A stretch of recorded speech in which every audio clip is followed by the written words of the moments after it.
வணக்கம் Jai Hind. Cockroach Janata party அதோடைய தலைவராக இருக்கக்கூடிய அபிஜித் தீப்கே இவங்க நடத்திட்டு இருக்கக்கூடிய போராட்டம், அதன் பிறகு டெல்லியில் நடந்த மிகப்பெரிய வன்முறை, மெட்ரோ ரயில் நிலையங்கள், ரோடு, போலீஸ் வாகனங்கள், காவல்துறை அதிகாரிகள் ஒரு பக்கம் தாக்கப்படுறது, இந்த பக்கம் பார்த்தீங்கன்னா போராட்டக்காரர்களுடைய வீடியோஸ் அவங்க தாக்கப்படக்கூடியது, லத்தி சார்ஜ், டியர் கேஸ், கிட்டத்தட்ட ஒரு பெரிய கலவரமா நடந்து முடிஞ்சிருக்கு நேற்று நடந்த நிகழ்வுகள். நிச்சயமா அது ஒரு நல்ல ஒரு இதுவா பார்க்க முடியாது. பட் ஒரு தீவிரமான ஆய்வை நம்ம இதுல பண்ண போறோம். வீடியோவை ஃபுல்லா பாருங்க. இது எங்க இருந்து துவங்குது? நம்மளுடைய உச்ச நீதிமன்றத்துடைய தலைமை நீதிபதி அவர்கள் ஒரு கோர்ட் வாதத்துல ஒரு கமெண்ட் வைக்கிறாரு. வைக்கும் பொழுது இந்த லா ஸ்கூல்ல படிக்காம வெறும் டிகிரியை மட்டும் வாங்கிக்கிட்டு வரக்கூடிய லாயர்ஸை காக்ரோச் அப்படின்ற வார்த்தையை பயன்படுத்துறாரு. இந்த மாதிரி ஆட்கள் கற்பாம்பூச்சிகள் போல அப்படின்ட்டு. அதன் பிறகு அது சமூக வலைதளங்கள்ல ஒரு மிகப்பெரிய ஒரு சென்சேஷனா சட்டையரா உருவாச்சு. காக்ரோச் ஜனதா பார்ட்டி அப்படின்ற பேர்ல இணையதளத்துல குறிப்பா இன்ஸ்டாகிராம்ல மிகப்பெரிய லெவல்ல வைரல் ஆச்சு. அதன் பிறகு அடுத்தடுத்து நடந்த நடவடிக்கைகள் நம்ம எல்லாருக்குமே தெரியும். அதை பத்தி ஒரு டீட்டெயிலா வீடியோ போட்டிருக்கோம். பிறகு நீட்டோடைய பேப்பர் லீக் அப்படின்றது நடக்குது.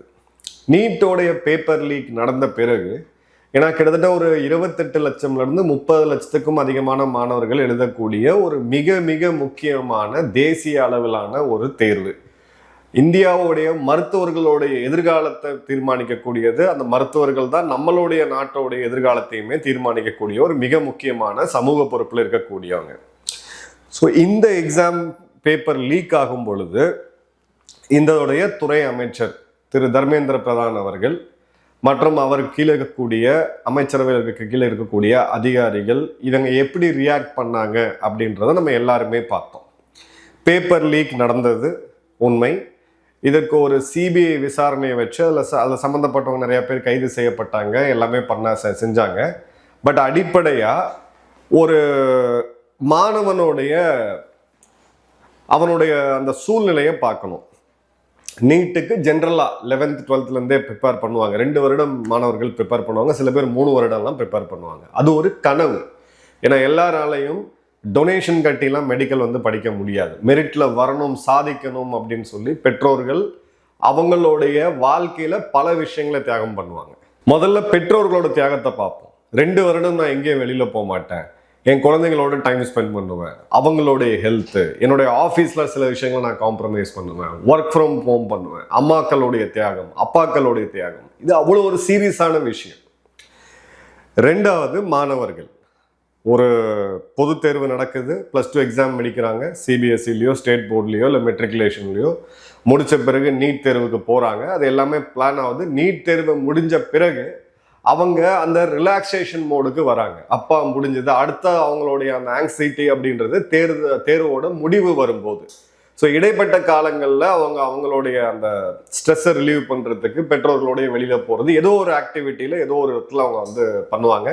பல ஏழை மாணவர்களுக்கு அந்த வாய்ப்புமே கிடையாது. அவங்க மீண்டும் பார்ட் டைம் ஒர்க் பண்ணுறது அப்படின்னு சொல்லி அவங்க போவாங்க. இதெல்லாம் நம்ம நிதர்சனமாக பார்க்கக்கூடியது. இப்போ இந்த பேப்பர் லீக் ஆகுது அப்படின்ற போது அடிப்படையா அந்த துறையுடைய அமைச்சர் ஒரு மன்னிப்பு கேட்டிருக்கணும். ஒரு தவறு நம்ம செய்யறோம், அதுக்காக சாரி கேட்கறது அப்படின்றது நம்மளுடைய ஈகோக்கோ இல்லை இதுக்கோ அஃபெக்டா வச்சு அப்படின்னு நினைச்சோன்னா அது என்னுடைய பிரச்சனை. அது தவறு செஞ்சா மன்னிப்பு கேட்கணும். 2வது இதுல இருக்கக்கூடிய அக்கௌண்டபிலிட்டி. நீட் தேர்வுல அந்த ஓஎம்ஆர் ரீடராக இருக்கட்டும், இல்லை அந்த பிரிண்டிங் பேப்பராக இருக்கட்டும், அதில் நிறைய மாணவர்கள் அவங்களும் இது பண்ணியிருந்தாங்க. ஃபால்ஸை சுற்றி காமிக்கிறாங்க. எத்திக்கல் ஹேக்கிங்ன்ற சப்ஜெக்ட் என்ன அப்படின்னு நீங்கள் பார்த்தீங்கன்னா, என்னோட இணையதளத்தில் இல்லை என்னுடைய நிறுவனத்தோட இணையதளத்தில் ஒரு ஹேக்கர் அதை உடச்சி உள்ளே போக ட்ரை பண்ணுவார். எதுக்கு? இந்த மாதிரியான லூப் சோல்ஸ்லாம் இருக்குது, இது நீங்கள் சரி பண்ணணும் அப்படின்றதுக்கு தான். அவங்களையும் இவங்க ஒரு குற்றவாளிகள் மாதிரி ட்ரீட் பண்ணது, எல்லாத்துக்குமே பார்த்தீங்கன்னா டீப் ஸ்டேட் அப்படின்ற மாதிரியான முத்திரையை கொண்டு போனது, அது சரியா ஹேண்டில் பண்ணல. இப்போ நீட் தேர்வு மீண்டும் நடக்குது. இப்போ எப்போ நடக்குது? மாணவர்கள் அந்த ரிலாக்ஸேஷன் மோடுக்கு போன பிறகு மீண்டும் அவங்க படிச்சாகணும். ஏன்னா இந்த பேப்பர் அப்படின்றது ஒரு 20-30 நாட்களுக்கு கழித்த பிறகு, 1 மாதம் 1.5 மாதம் கழித்த பிறகு மீண்டும் அந்த இடத்த எஃபர்ட் அவங்க போட்டாகணும். ஸோ ஒரு கம்ப்ளீட்டா ஸ்மூத்தா போயிட்டு இருக்கக்கூடிய ஒரு ப்ராசஸ் கொலாப்ஸ் ஆகுது. பிறகு அவங்க தேர்வு எழுதுறாங்க. தேர்வை எழுத போகும்போது இருக்கக்கூடிய கெடுபிடிகள். பேப்பர் லீக் ஆனது எங்க? சோர்ஸ்ல. அது வந்து டிரான்ஸ்போர்ட்ல. இந்திய விமானப்படையை நம்ம பயன்படுத்தி இருக்கிறோம், சிஆர்பிஎஃப் பயன்படுத்தி இருக்கிறோம், துணை ராணுவம். இந்த அளவுக்கு ஒரு தேர்வை வந்து நம்மளால செக்யூரா நடத்த முடியல அப்படின்ற போது அந்த எஜுகேஷன் மினிஸ்ட்ரியில இருக்கக்கூடிய ஐஏஎஸ் அதிகாரிகள், துறை ரீதியான டிபார்ட்மெண்ட் செக்ரட்டரிஸ், கீழே இருக்கக்கூடிய போர்டு, இது இவங்களுடைய அக்கௌண்டபிலிட்டி என்ன அப்படின்ற ஒரு மிகப்பெரிய கேள்வி எழுது. ஏன்னா அவங்க யாருமே பெரிய அளவுக்கு எந்த ஆக்ஷனும் எடுக்கல. நிஜமா பாத்தீங்க அப்படின்னா அவங்க சஸ்பெண்ட் பண்ணப்படுவாங்க, இல்ல துறை ரீதியா டிரான்ஸ்ஃபர் பண்ணுவாங்க. Transfer is not a punishment, accountability இங்க வேணும், அதை பண்ணல. இப்போ இந்த ப்ரொட்டஸ்ட்ல இருக்கக்கூடிய இந்த சிஜேபியில ஆரம்பிச்சு இவங்க காக்ரோச் அப்படின்னு சொல்லி நீங்க அந்த இளைஞர்களை சொல்லிட்டீங்க அப்படின்னு சொல்லி ஒரு தவறான ஒரு இதை எடுத்த பிறகு, ப்ராபகண்டாவை எடுத்த பிறகு இந்த இஷ்யூவை அவங்க கையில் எடுக்கிறாங்க. இந்த இஷ்யூவை கையில் எடுக்கும் பொழுது சோனம் வாங்சுக் ஏற்கனவே லே லடாக்ல ஒரு பெரிய வன்முறைக்கு காரணமா இருந்தவர், அவர் மேல சார்ஜ் ஷீட் இருக்கு, கேஸ் நடந்துகிட்டு இருக்கு. ஒரு உண்ணாவிரத போராட்டம் ஆரம்பிக்கிறாங்க. இவங்க எல்லாம் ஒன்று சேர்றாங்க ஜந்தர் மந்தர்ல. அது பல வரலாற்று போராட்டங்கள் அங்கே நடைபெற்றிருக்கு, தவறே கிடையாது. டெமோக்ரஸி, ஜனநாயகம் அப்படின்றது ஒரு ப்ரெஷர் குக்கர் மாதிரி. இந்த போராட்டங்கள் அப்படின்றது அந்த ப்ரெஷர் குக்கர்ல இருக்கக்கூடிய ப்ரெஷர் ரிலீஸ் வால்வ் மாதிரி. இந்த வால்வு இல்லை அப்படின்னா இந்த ஜனநாயகம் தலைக்கவே முடியாது. தவறு செஞ்சா துட்டி காமிக்கிறது, கோபம் வந்தா ப்ரொட்டஸ்ட் பண்றது அப்படின்றது ஜனநாயகத்தோடைய உரிமை. ஆனா எது வரைக்கும் பண்ணணும், எப்படி பண்ணக்கூடாதுன்றதுக்கு அதுக்கும் வழிமுறைகள் இருக்கு. இப்ப இந்த இடத்துல வந்து நிற்கும் பொழுது இந்த உண்ணாவிரத போராட்டத்தை அவர் ஆரம்பிக்கிறாரு. 3 முக்கியமான கோரிக்கைகளை அவங்க வைக்கிறாங்க. ஒன்று, எஜுகேஷன் மினிஸ்டராக இருக்கக்கூடிய தர்மேந்தர் பிரதான் அவர்கள் ரிசைன் பண்ணணும். 2வது, இந்த நீட்ல சில மாணவர்கள் அந்த தேர்வோட இதில் ரிஜெக்ஷன்ஸ்ல சில தவறான முடிவுகள் எடுத்திருக்காங்க, அவங்களுக்கு வந்து 1 கோடி வரைக்கும் காம்பன்சேஷன் வழங்கணும், அது மாதிரி சில ரிஃபார்ம்ஸை கொண்டு வரணும் அப்படின்னு சொல்லி அவங்க வராங்க. பிறகு அபிஜித் தீப்கே அப்படின்ற இவர் அமெரிக்காவிலிருந்து கிளம்பி வராரு. அந்த போராட்டங்கள்லாம் போகுது. அதன் பிறகு ஒரு கடந்த 20 நாள் இந்த போராட்டத்தோட ட்ரெஜெக்டரி எடுத்தீங்க அப்படின்னா கம்ப்ளீட்டா, அதாவது கிரவுண்ட்ல களத்தில் இருக்கக்கூடியவங்க எங்கிட்ட நேரடியா சொன்னது, டைஃபி, இந்த கம்யூனிஸ்டோடைய மாணவர் இயக்கங்கள், இவங்கெல்லாம் உள்ள வராங்க. காஷ்மீர்ல பிரிவினையை பேசிட்டு இருக்கக்கூடிய இல்ல ஆர்டிகல் 370 எதிர்க்கக்கூடிய ஆட்கள் உள்ள வராங்க. எல்லா அரசியல் கட்சிகளும் அவங்களுடைய ஒருத்தரை போயிட்டு நீங்க சாலிடாரிட்டி அப்படின்னு சொல்லிட்டு, எப்பயுமே பாத்தீங்கன்னா இந்த பாலிவுட் எல்லாம் வருவாங்க, பாலிவுட் வரல. இந்தியாவுக்கு எதிராக எப்பயுமே பேசிட்டு இருக்கக்கூடிய இதை வந்து பிஜேபி அப்படின்னு நம்ம பிரிச்சு பார்க்க வேண்டாம். பிஜேபி இருக்கும் போதும் சரி, காங்கிரஸ் இருந்த போதும் சரி, அப்பொழுதும் முழு நேர போராளிகள், ஃபுல் டைம் ப்ரொட்டஸ்டர்ஸ். இவங்களுக்கு வந்து வருமானம் எங்க இருந்து வருது, தொழில் எங்க, இதெல்லாம் பத்தி யாருமே எந்த கேள்வியும் நம்ம கேட்கறது கிடையாது. ஒரு ஃபுல் டைம் நான் வந்து ஒரு போராளியா இருக்கிறேன், எனக்கு வந்து ஒரே வேலை அஜிடேஷன் பண்றது அப்படின்னா, இன்னைக்கு இருக்கிற விலைவாசிக்கு என்னுடைய அப்பா அம்மா குடும்பத்தை நான் காப்பாற்றணும், எனக்கு வந்து ஒரு கார் வேணும், அதில் போனோம் அப்படின்னா மினிமம் 1 லட்ச ரூபா இன்னைக்கு செலவு வந்து இருக்கு. இதெல்லாம் யார் எங்கேருந்து சம்பாதிக்கிறாங்கன்றதெல்லாம் நமக்கு தெரியாது. இப்போ இந்த ப்ரொட்டஸ்ட் அப்படின்றது அப்படியே ஒரு டேர்ன் எடுத்து இடதுசாரிகள் மற்றும் கம்ப்ளீட்டா ஒரு ஆன்டி எஸ்டாப்ளிஷ்மெண்ட்டாக இருக்கக்கூடியவங்க, ஆன்டி கவர்மெண்ட்டாக இருக்கக்கூடியவங்க, இவங்கெல்லாம் வந்து உள்ள வராங்க. இப்போ சில வீடியோஸ் எல்லாம் வந்து வெளியில வருது, வெரிஃபைடு வீடியோஸ் மட்டும் நான் பார்த்ததை சொல்றேன். சில வீடியோஸ்லாம் வெளியில வருது. அதுல ஆர்டிகல் 370 நீங்க எடுக்கணும், பிரதமர் அவர்கள் ரிசைன் பண்ணணும். பிரதமர் அவர்கள் ரிசைன் பண்ணணும்னா என்ன காரணத்துக்காக ரிசைன் பண்ணணும்னு வேணும். வேலை வாய்ப்பு, இந்த மாதிரியான விஷயங்கள் எல்லாமே ஸ்ட்ரக்சரல் இஷ்யூஸ் நாட்டில் வந்து ஒரு இடத்துல இருக்கும். ஸோ நாடு ஓவராலாக சேஃபாக இருக்கா? கண்டிப்பாக சேஃபாக இருக்கு. எதிரிகள்ட்ட இருந்து நம்ம காத்துட்டு இருக்கோம். ஜிடிபி க்ரோத் கரெக்டாக இருக்கா? கரெக்டாக இருக்கு. எக்கனாமி ஓரளவுக்கு ஸ்டேபிளாக போயிட்டு இருக்கு. விலைவாசி ஓரளவுக்கு கட்டுப்பட்டு இருக்கா? இருக்கு. பெட்ரோல் டீசல் ஷார்டேஜ் இருக்கா? இல்லை. இந்த மாதிரியான இடத்துல தான் நம்ம வந்து கவர்மெண்ட்டையோ இல்லை பிரதமரையோ அக்கௌண்டபிளாக வைக்க முடியும். எஜுகேஷன் மினிஸ்ட்ரியை நான் தனியாக வைக்கிறேன், E20 இஷ்யூவை நான் தனியாக வைக்கிறேன். இந்த 2 தாண்டி நம்ம வந்து இதில் என்ன இருக்கு அப்படின்றத பார்க்கணும். மேஜராக அதாவது இன்சர்ஜென்சிஸ் போயிட்டு இருக்கா? இந்தியாவில் பார்த்தீங்கன்னா பெரிய அளவுக்கு இன்சர்ஜென்சிஸ் எதுவுமே போகலை. இப்போ இந்த நேரத்தில் இந்த டேர்ன் எடுக்கும் பொழுது இவங்க ஒரு நாளைக்கு முன்னாடி டிசைட் பண்றாங்க, பாராளுமன்ற கூட்டத்தோட ஸ்டார்ட் பண்ணும்போது நாங்கள் பாராளுமன்றத்துக்குள்ள முற்றுகையிடுவோம் அப்படின்ட்டு. பாராளுமன்றத்தை முற்றுகையிடுறதும் தப்பு கிடையாது, ஆனா பாராளுமன்றத்துக்கு உள்ள போறது அப்படின்றது ஜனநாயகத்தோட இதயத்துல கை வைக்கக்கூடிய செயல். இதை வந்து ஒத்துக்கவே முடியாது. அண்ணா ஹசாரே மூமெண்ட் நடந்துட்டு இருக்கும் போது ஒரு சாதாரண குடிமகனா நானும் அதில் போய் பங்கேற்றுட்டு இருந்திருக்கேன். என்னோட டெல்லியில் இருந்த ஒரு வாழ்க்கையில் நாங்கள் போய் பங்கேற்று இருந்திருக்கேன். நாங்கள் நைட் அந்த கேண்டில் லைட் மார்ச் பண்ணணும், பதாகைகளை வச்சோம், எங்களுடைய அந்த கோபத்தை வெண்ட் அவுட் பண்ணணும். தவறான கோஷங்கள் எதுவுமே இல்லை. அப்போ இந்த மாதிரியான ஒரு மூமெண்ட்டை எடுக்கணும்னு சொல்லி அங்க இருக்கக்கூடிய சில பேர் பேசும்போது யாருமே அதுக்கு வந்து ஒத்துக்கல, அண்ணா ஹசாரே அவர்கள் உட்பட. அதே நேரத்துல பாராளுமன்றத்துல டிபேட் நடக்குது. அன்றைய ஆளுங்கட்சியில இருந்த இன்னைக்கு எதிர்கட்சி தலைவர் இருக்கக்கூடிய திரு ராகுல் காந்தி அவர்கள் பேசினாரு, திரு மன்மோகன் சிங் அவர்கள் பேசினாரு, பிரதமர் அவர்கள் பேசினாங்க. பாராளுமன்றத்தை முற்றுகையிட்டு இது பண்றதுன்றது இது ஒரு அனார்கிசம், இது வந்து ஒரு டெமோக்ராட்டிக் இது கிடையாது, நாளைக்கு வேற எதுக்காவது ஒரு இதே மாதிரியான ஒரு நிலைமையை கொண்டு வருவாங்கன்னு சொன்னாரு. இன்னைக்கும் நம்ம அதே ஸ்டாண்ட்ல தான் நிக்கிறோம். அன்னைக்கு ராகுல் காந்தி அவர்கள் சொன்னது 100க்கு 100 உண்மை. பாராளுமன்றத்துக்கு வெளியில நீங்க போராடுறது வேற, பாராளுமன்றத்துக்கு உள்ள போக ட்ரை பண்றது அப்படின்றது வேற. அது நம்மளுடைய சன்செட், நம்மளுடைய ஜனநாயகத்துடைய கோவில். அங்க தேர்ந்தெடுக்கப்பட்ட பாராளுமன்ற உறுப்பினர்கள் மட்டும்தான் போகணும். இது வந்து போராட்டம் பண்ணக்கூடிய இடம் கிடையாது. போராட்டத்துக்கு உங்களுக்கு ஜந்தர் மந்தர்ல உங்களுக்கு பர்மிஷன் கொடுத்துருக்காங்க, அங்க உணவு மருந்துல இருந்து எல்லாமே இருக்கு. அதன் பிறகு சோனம் வாங்சுக் அவர்கள் ஹாஸ்பிட்டல் அட்மிட் பண்ண போறாங்க, எல்லாம் பாக்குறோம். இப்போ திடீர்னு வந்து ஒரு 20-25,000 பேர் வருது. சில முக்கியமான ஓய்வு பெற்ற காவல்துறை அதிகாரிகளா இருக்கட்டும், இல்ல தேசபக்தர்களா இருக்கட்டும், நேத்து என்கிட்ட பேசும்போது இது எப்படி நடந்திருக்கக்கூடிய வாய்ப்பு இருக்கு அப்படின்னு சொல்லி கேட்டிருந்தாங்க. எப்படி சடனா இவ்வளவு பேர் வந்தாங்க? ஒரு 400 பேர் 500 பேர் இருக்க வேண்டிய இடத்துல 20-25,000 பேர் எங்கிருந்து வந்தாங்க? ஸோ இதை நம்ம பார்க்கும்போது டெல்லியை பத்தி தெரிஞ்சவங்களுக்கு இதை நான் என்ன சொல்றேன் அப்படின்றது ரொம்ப தெளிவாகவே புரியும். டெல்லிக்கு ஒரு பக்கம் ஹரியானா, இன்னொரு பக்கம் வந்து பாத்தீங்கன்னா உத்தரப்பிரதேஷ், இன்னொரு பக்கம் பாத்தீங்கன்னா பஞ்சாப். 3 மாநிலங்களுக்கு நடுவில் இருக்கக்கூடிய ஒரு சிறு ஒரு ஸ்டேட் தான் வந்து டெல்லி. இப்போ போராட்டக்காரர்கள் வரணும்னா 3 மாநிலங்களுமே வெல் கனெக்டட். நீங்க இன்ஃபேக்ட் ராஜஸ்தானுமே இருக்கு. நீங்க அங்க ஹரியானால இருந்து உள்ள வரணும் அப்படின்னா 100கணக்கான வழிகள் இருக்கு. மெட்ரோ வழியா நீங்க உள்ள வரலாம், சாலை வழியா நீங்க உள்ள வரலாம். ஸோ இந்த இஷ்யூவை எடுத்துட்டு போகக்கூடிய பிரின்சிபல் அப்போசிஷன் பார்ட்டிஸ் இந்த விஷயத்த ரேக்கப் பண்றாங்க. அவங்களுடைய கடமை அதை கண்டிப்பா செய்யணும், அரசை வந்து தட்டி கேட்கணும்.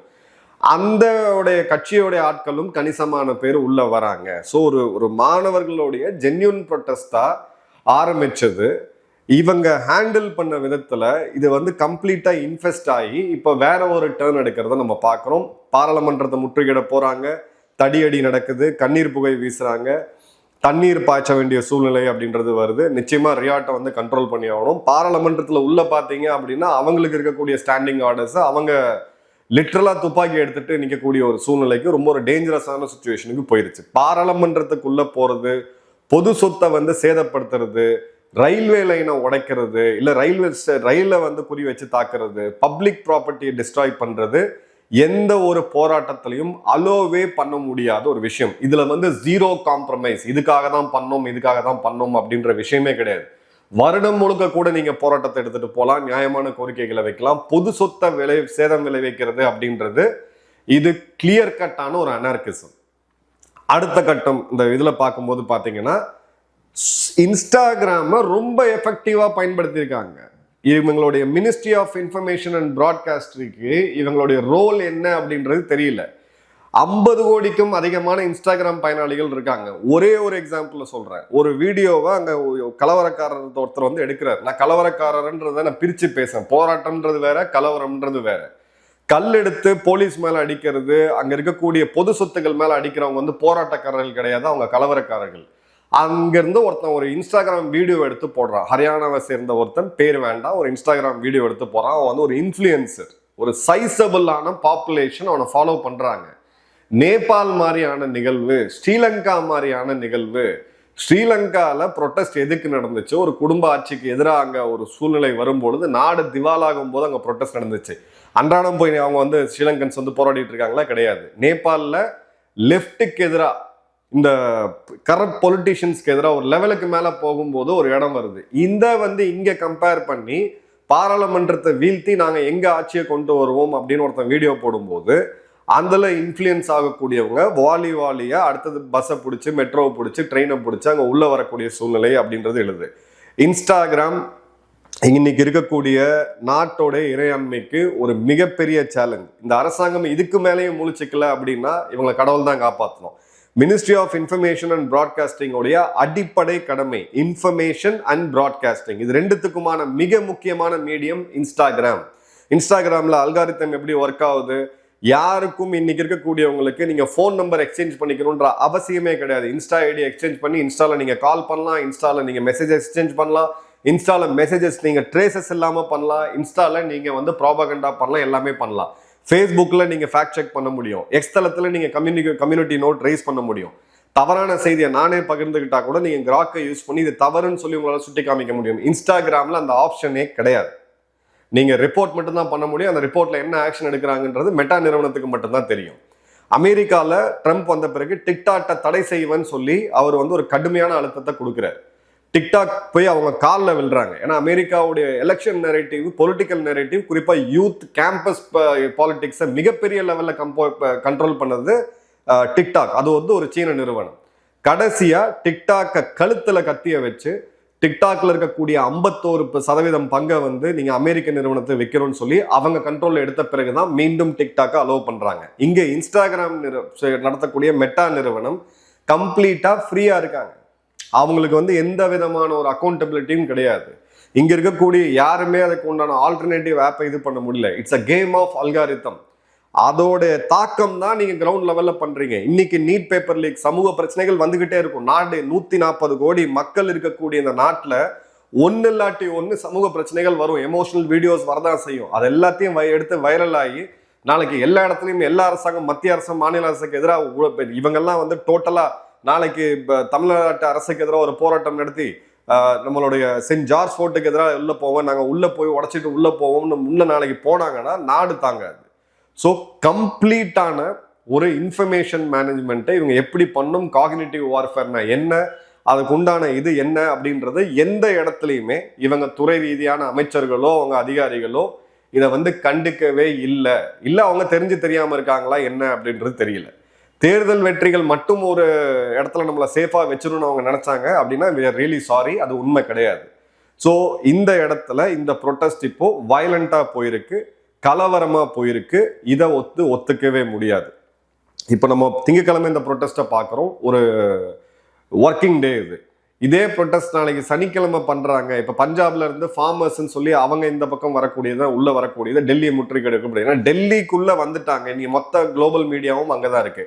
ஒரு சில வைரல் வீடியோஸ் வருது, இன்னும் வைரலா ஸ்ப்ரெட் ஆகி வாட்ஸ்அப்ல எடுத்து நம்ம ஒரு 100 பேருக்கு ஃபார்வர்ட் பண்ணி அது ஒரு 10,000 பேருக்கு போய் எமோஷனலா இதை பார்க்கக்கூடிய விஷயம் கிடையாது.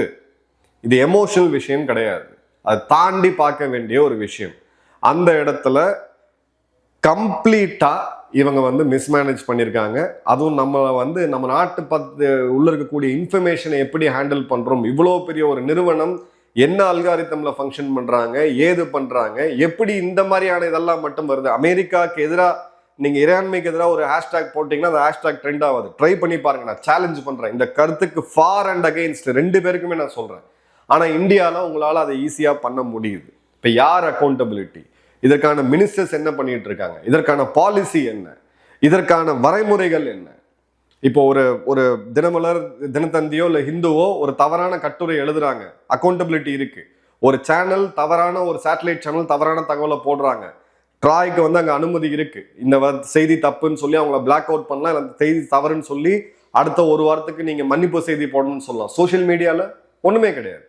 ஒருத்தன் கலவரத்துல போய் ஒருத்தக்க வந்து இதை நேபாள் மாதிரி மாத்தணும், இது வந்து பங்களாதேஷ் மாதிரி மாத்தணும், இதை வந்து இலங்கை மாதிரி மாத்தணும்னு சொல்லி அவன் ஓப்பனா வீடியோ போட்டு இன்ஸ்டிகேட் பண்ணி அதுல இன்னொரு ஒரு 1000 மாணவர்கள் இல்லை இளைஞர்கள் வந்து இன்ஸ்டிகேட் ஆகுறாங்க அப்படின்னா இது யார் தவறு அப்படின்றத நீங்க பாருங்க. Protest for reason genuine. Protest, போராட்டம் கண்டிப்பா அனுமதிக்கப்படணும், தவறே கிடையாது. எக்ஸ்பிரஷன் ஆஃப் ஃப்ரஸ்ட்ரேஷன் கண்டிப்பா அனுமதிக்கப்படணும். அந்த குக்கர் மேல இருக்கக்கூடிய ப்ரெஷர் ரிலீஸ் வால்வ் மாதிரி இது.